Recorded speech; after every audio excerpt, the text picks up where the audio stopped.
आज के इस वीडियो में हम लोग the effect of catalyst on the rate of reaction discuss करने वाले हैं कि कैटलिस्ट का रेट ऑफ रिएक्शन पे क्या इफेक्ट होता है।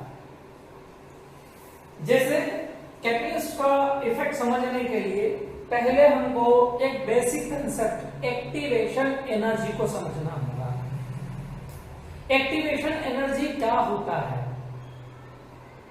क्लियर? अगर एक्टिवेशन एनर्जी क्लियर होता है तो हम इफेक्ट ऑफ कैटलिस्ट को बहुत अच्छे से समझ सकते हैं। जैसे एक एग्जांपल में ले रहा हूं, I am taking one of the example that is hydrogen and iodine. These two gases are there और ये दोनों कंबाइन हो करके प्रोडक्ट का फॉर्मेशन कर रही है। The product will be formed hydrogen iodide. Clear? अब ये दोनों अगर मान लीजिए रिएक्टेंट है, एक दूसरे से कंबाइन करेंगे तो कंबाइन करने में इसके अगर मैं रिएक्शंस की बात करूं कि हाइड्रोजन हाइड्रोजन के बीच का बॉन्ड है, आयोडीन और आयोडीन के बीच का बॉन्ड है। जब ये दोनों कंबाइन करेंगे तो इन दोनों के बीच में क्या पॉसिबिलिटी आएगी कि ये वाला जो बॉन्ड है ये बॉन्ड वीक होना स्टार्ट होगा। आयोडीन और आयोडीन के बीच का बॉन्ड वीक होना स्टार्ट होगा and at the same time the bond between hydrogen iodine will be forming. Clear? Ultimately last stage में क्या होगा कि ये वाला बॉन्ड टूट जाएगा, ये वाला बॉन्ड टूट जाएगा और ये हाइड्रोजन और आयोडाइड के बीच के बॉन्ड कंप्लीटली बन जाएगा। तो इस वे में अगर आप देखें तो हाइड्रोजन आयोडाइड के 2 मोल्स का फॉर्मेशन हुआ। इसी में अगर मान लीजिए मैं यहाँ पे इन दोनों तीनों टर्म्स की बात करूं तो दीज टू आवर रिएक्टेंट्स, ये यहां पे बन गया है दैट इज फाइनल प्रोडक्ट। जब भी कोई रिएक्टेंट प्रोडक्ट में कन्वर्ट होता है तो 100% दोनों के बीच में एक इंटरमीडिएट स्टेज बनती है जो बीच की स्टेज होती है, रिएक्टेंट से और प्रोडक्ट से दोनों के बीच की स्टेज, और उसी को हम बोलते हैं इंटरमीडिएट। क्या बोलेंगे? इंटरमीडिएट, या फिर वी कैन से कॉम्प्लेक्स। ये दोनों के बीच की स्टेट है और लास्टली जाकर के जो कॉम्प्लेक्स है on dissociation that will be forming product. ये चीज क्लियर हुआ। अब अगर मान लीजिए यहां से मैं स्टेबिलिटी की बात करूं तो this is highly unstable as compare to reactant and product, और अनस्टेबल है तो 100% इसकी जो एनर्जी कंटेंट होगी that will be highly energetic as compared to reactant and product। मतलब अगर इस रिएक्टेंट का मैं एनर्जी प्रोफाइल डायग्राम बनाऊं, एनर्जी प्रोफाइल डायग्राम मतलब मान के चलिए कि ये एक्स एक्सिस है, वाई एक्सिस है, यहां मैं ले रहा हूं एनर्जी, ठीक? वाई एक्सिस में what should we are taking? Energy, और एक्स एक्सिस में हम लेना है रिएक्शन कोऑर्डिनेट। रिएक्शन कोऑर्डिनेट का मतलब होता है रिएक्टेंट से प्रोडक्ट में जाते हुए कौन कौन सी स्टेज बनती है, उसमें एनर्जी में क्या क्या चेंज आया। तो यहां मैं ले रहा हूं रिएक्टेंट, यहां मैं ले रहा हूं कॉम्प्लेक्स, और यहां मैं ले रहा हूं product. This is the energy of reactant, this is the energy of product, और कॉम्प्लेक्स की एनर्जी इन दोनों के कंपैरिजन में ज्यादा है। तो मान के चलिए this is the energy of complex. मतलब if we plot a graph, if we plot a curve, we will be getting a curve like this। एक कर्व यहाँ पे इस वे में बन गया है। इसको मैं बोल रहा हूं एनर्जी ऑफ रिएक्टेंट। हो सकता है एनर्जी ऑफ रिएक्टेंट और एनर्जी ऑफ प्रोडक्ट सेम भी आ सकता है, डिफरेंट भी आ सकता है। Depending on the energy of reactant and energy of product, reactions are of 2 types, exothermic and endothermic। यहां आप देखें energy of product is greater than the energy of reactant, और energy of product is greater than energy of the reactant. मतलब ये जो curve है इसमें आपको some amount of energy should be given to form products. मतलब ये जो रिएक्शन है, ये जो एनर्जी प्रोफाइल है, ये कौन सी रिएक्शन का है?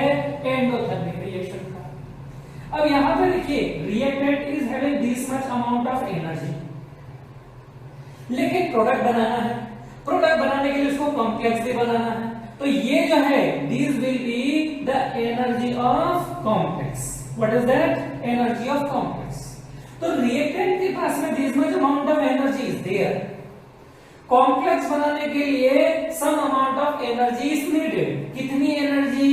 दिस वन, ये इतनी एनर्जी उसको चाहिए, तब कॉम्प्लेक्स बनेगा, और कॉम्प्लेक्स जब बनेगा तभी वो किस में कन्वर्ट होगा? प्रोडक्ट। मतलब जब तक ये कॉम्प्लेक्स बनाने के लिए एनर्जी नहीं मिलेगी, reactant can not be converted into products. तो ये जो एनर्जी है, this energy is called activation energy. क्या बोलेंगे इसको? Activation energy. और एक्टिवेशन एनर्जी को इन शॉर्ट ई ऐसे रिप्रेजेंट करते हैं। किससे रिप्रेजेंट करेंगे? ई। अगर मैं एक्टिवेशन एनर्जी की डेफिनेशन की बात करूं तो it is the energy needed by reactant to form the complex. किसी भी कॉम्प्लेक्स को बनाने के लिए रिएक्टेंट को कितनी एनर्जी चाहिए कि वो कॉम्प्लेक्स बना ले, that energy will be called activation energy. और अगर मान लीजिए मैं यहाँ पे एक्टिवेशन एनर्जी को और एक और वे में लिखूं, see the sum of activation energy and activation energy of reactant will be the energy of complex. तो see another definition, energy of complex, energy of reactant, इन दोनों का जो डिफरेंस आता है उसी को हम बोलते हैं activation energy. It is the difference of energy of complex and energy of reactant. मान के चलिए कि रिएक्टेंट के पास में एनर्जी है 20 जूल, कॉम्प्लेक्स बनता है 100 जूल का, और प्रोडक्ट का एनर्जी है 40 जूल। तो 20 से 40 जाने में केवल 20 का डिफरेंस आता है, लेकिन वो कैसे आता है? पहले रिएक्टेंट 80 जूल एनर्जी को एब्सॉर्ब करेगा by in the form of light, in the form of heat या whatever by any other means। जब ये 80 जूल का एक्टिवेशन एनर्जी मिलेगा तो वो कॉम्प्लेक्स बनाएगा, और कॉम्प्लेक्स बनाने के बाद में आपका प्रोडक्ट कितने का है? 40 जूल का। तो 60 joule of energy will be release. मतलब एब्सॉर्ब किया 80 और रिलीज किया केवल कितना? 60। तो डिफरेंस विल बी ऑफ 20। मतलब ओवरऑल उसने कितना एब्सॉर्ब किया? 20। लेकिन बिना 80 जूल एनर्जी के ये रिएक्शन प्रोसीड नहीं होता। तो this is called activation energy. अब इसमें इफेक्ट आता है कैटलिस्ट का, कि कैटलिस्ट क्या काम करता है। Remember, catalyst are the chemical substances which can alter the rate of reaction, which can change the rate of reaction, but qualitatively and quantitatively they remains unchanged। उनकी क्वांटिटी और क्वालिटी में कोई चेंज नहीं आता। और जब इसके कंसेप्ट को स्टडी करते हैं कि कैटलिस्ट कैसे रेट ऑफ रिएक्शन को चेंज करता है, तो जस्ट वेरी सिंपल कि that will affect the kinetic energy. Kinetic energy मान लीजिए बढ़ा दिया तो रिएक्शन होने के चांसेस कम हो जाएंगे, लेकिन अगर काइनेटिक इस एक्टिवेशन एनर्जी को कम कर दिया तो प्रोडक्ट बनने के चांसेस बढ़ जाएंगे। अगर कैटलिस्ट हमने यूज किया है तो catalyst can lower the activation energy. मतलब ये अब कॉम्प्लेक्स बना है, this is a complex with catalyst. अगर कैटलिस्ट है तो उसके साथ में कॉम्प्लेक्स है। तो अब यहां ध्यान दीजिएगा कि ये जो एनर्जी आ रही है, this will B activation energy with catalyst. मतलब यहां कैटलिस्ट ने क्या काम किया है?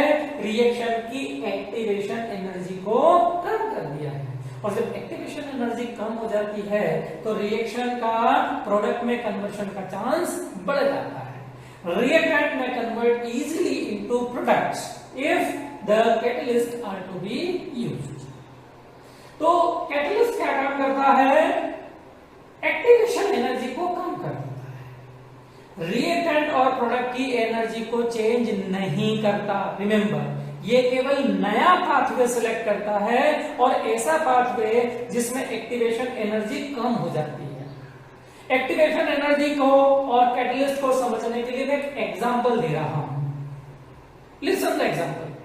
मान लीजिए आपकी सिटी में कोई दूसरे स्टेट का ड्राइवर आए, उसको रास्ता पता नहीं है और उसको आपकी सिटी में से बाहर निकलना है।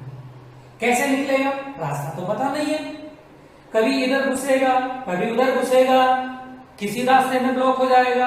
मतलब अगर मान लीजिए उसको एक एंड से दूसरे एंड जाना है तो उसके लिए इजी नहीं है। एक कंडीशन ये हो गई। दूसरी कंडीशन में क्या हो रहा है? मान के चलिए वही ड्राइवर है, जैसे ही सिटी पर पहुंच रहा है एक आदमी को बिठाता है कि आओ और मुझे सिटी के दूसरे रास्ते पर छोड़ दो, जो शॉर्टकट हो उस शॉर्टकट से मुझे ले चलो।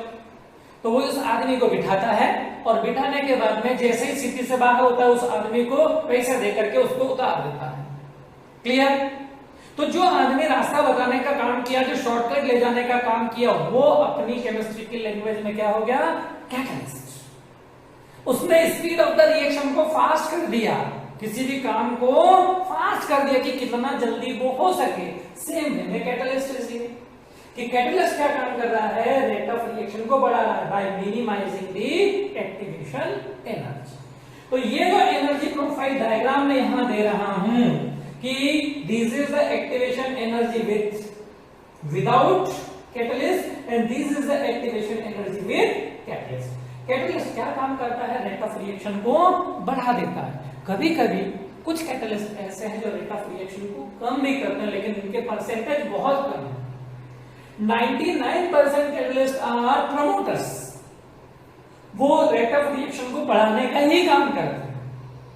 कुछ एक एग्जांपल अपने पास में है जो रेट ऑफ रिएक्शन को कम भी कर सकते हैं। इसलिए हम हमेशा ये नहीं बोलते कि रेट ऑफ रिएक्शन बढ़ाता है। Which can change the rate of reaction, which can change the rate of reaction. Clear one? So this is the effect of catalyst on the rate of reaction.